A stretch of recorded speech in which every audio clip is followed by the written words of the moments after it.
Hi everyone, it's Alex from Risk Academy. I wanted to talk about the basic level of quantitative risk analysis, and this is something that I feel every organization can and should do, because you can take any existing risk register that you currently have and you can convert it quite easily into a loss exceedance curve. You can convert your probabilities into either a probability distribution or a frequency distribution, and you can convert your impact ratings or scales into an impact distribution, and you can simulate your Monte Carlo the frequency and the impact together to generate a loss exceedance curve.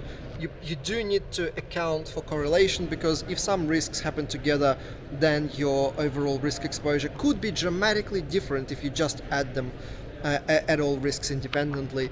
But that's really it. I mean, some of the software packages like Archer Insight actually does that almost automatically at the push of a button.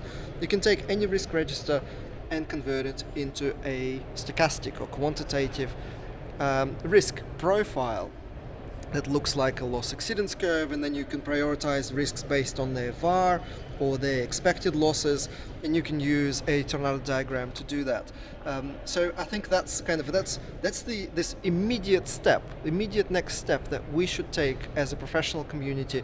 We should start moving towards quantitative stochastic risk registers, because you don't have to yet change anything in your approach fundamentally. You just changed a little bit the format of the risk register. It still looks like a risk register, it still feels like a risk register, but it already starts giving you a lot of additional information that you didn't have before. It gives you expected losses, it gives you unexpected losses, it gives you the tail, and it prioritizes based on the VAR. And by the way, it gives you the VAR, which is similar to unexpected losses, and you can use that information for all sorts of fancy and very useful and very practical. Like, we're already moving into the space of saving money.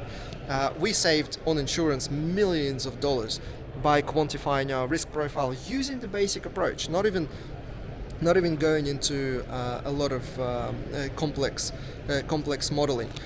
So let me know what you think. Let me share your experience of converting a risk register into a stochastic version. I'm very interested. Please write underneath this video in the comments below. And if you like to know more about quantitative risk analysis and how to make it accessible for everyone, subscribe to the Risk Academy channel on YouTube, like this video, share, and I'll see you in the next video.